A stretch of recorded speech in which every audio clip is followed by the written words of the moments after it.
Earth and Moon, and the creation of Adam and Eve. Jesus Christ reveals through Jakob Lorber, the household of God. History of the primal creation of spirits and matter, the first patriarch from Adam to Abraham. Volume 1, Chapter 7.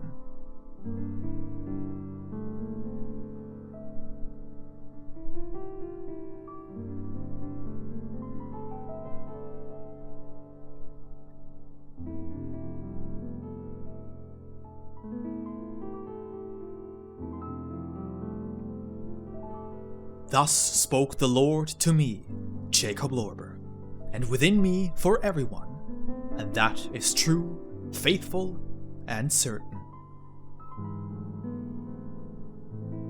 Now I will show you the organic creation, from the first to the last, and from the smallest to the greatest, and how I made everything out of my love and wisdom, and the everlasting order out of both. The word of eternal might and power deep within the divinity. And behold, there does not exist anything in all the spaces of infinity, be it great or small, that was not made thereby. Behold and listen, the earth had come into existence, and there were the moon, the sun, and the stars. But the earth was still bare, and its surface was like the surface of the sea. Dense clouds were hanging above the waters, extending deep into the dead spaces of the worlds. And the light of the sun was unable to illuminate the drop of mercy.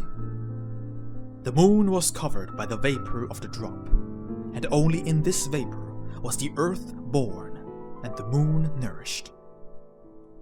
And, like a hen sitting on her chicks, the sun was above both of them, with the rays of its light from the warmth of the love in God, maturing the earth and separating the moon from the breast of his mother.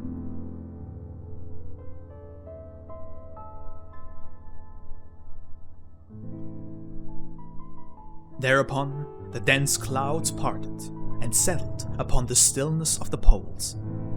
The belt of the earth was freed, and the sun beheld itself in the waters, and the earth gratefully reflected the light received into the vast bosom of the sun, and, with wide open eyes, watched the moon bathing in the rays flowing from the sun of the grace of eternal love.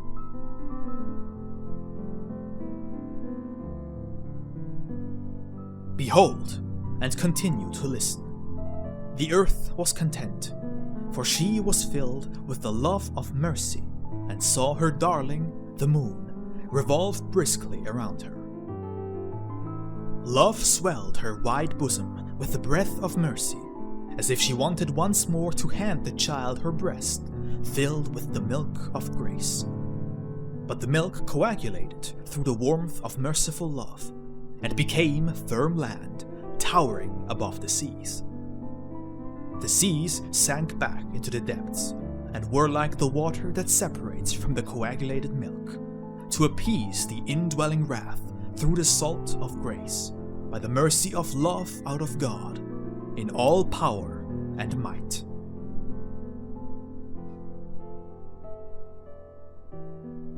And lo, it became calm on earth, and in all the spaces of God's infinity. And for the first time, eternal love fully descended to the earth, and in its almightiness and power breathed across the surface of the earth. This breath was an endless abundance of thoughts in living form of all kinds for the future salvation of the lost.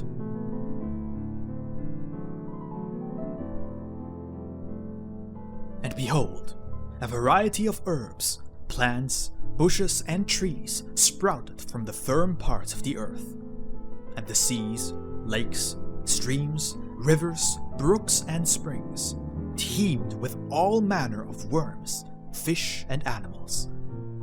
The air was filled with birds of all kinds, and the number of all the various species in the waters, on the land and in the air, was like the number of men who were made from this number, like the number of the grace of love, and like the number of the future salvation and the rebirth resulting therefrom.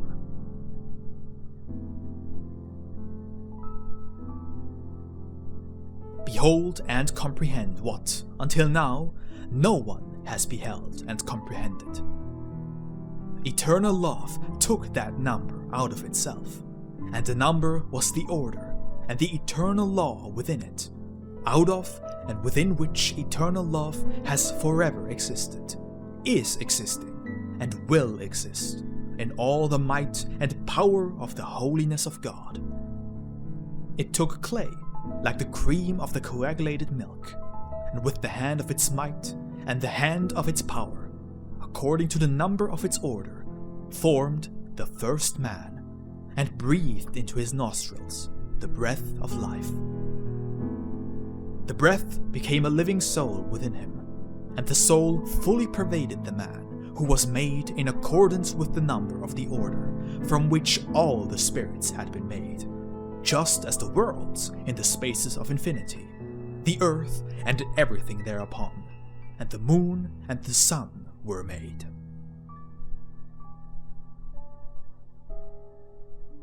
And lo, this first man on earth, who came forth from the hands of the might and power of eternal love, was called by the mouth of merciful grace Adam, or Son of Mercy and Grace.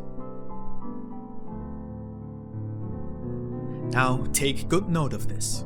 This Adam was the first of the fallen spirits. It was not revealed to him who he was, and since he did not recognize himself and could not find anything that was like him, he grew bored. And behold, imperceptible to the still blind eyes of his soul, eternal love breathed on him, and for the first time he fell asleep within the sweetness of merciful love, whereupon merciful love formed within the heart of Adam, as though in a pleasant dream, a figure similar to himself, and of great charm and beauty.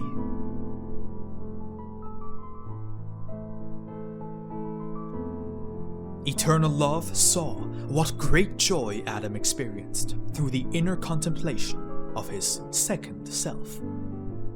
Then merciful love touched him on the side where he had been given a heart, similar to the heart of the Divinity, for the reception of love and life from the love in God. Thereby it took away his self-love, in order to prepare a dwelling place for itself through the future law of merciful grace. Adam's self-love, which delighted him so, was set outside of him in a material body, and it was called Kaiba, or as you are used to say nowadays, Eve. This was done in preparation of the deliverance from self-love, and the resulting rebirth thereof.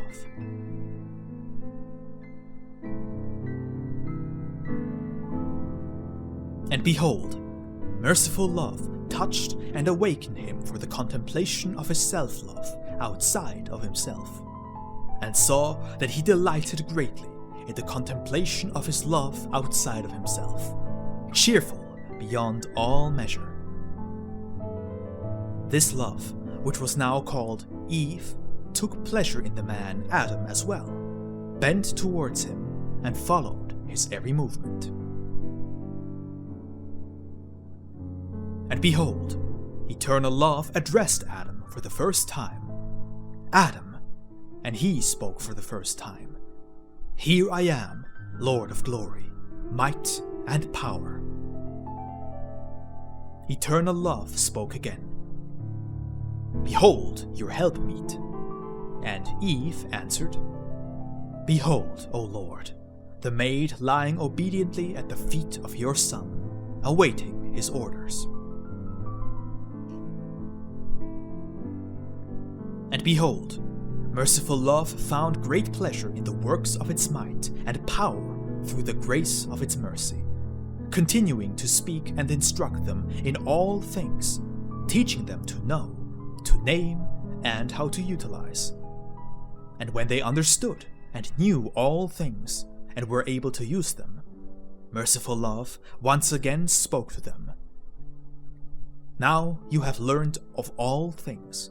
You know them and are able to use them, except for one thing, and this I will now teach you, and I will grant you the power to procreate and reproduce your kind.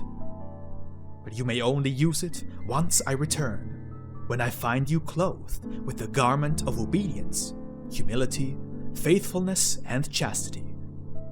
However, woe upon you if I find you naked. I shall cast you out, and the consequence will be death.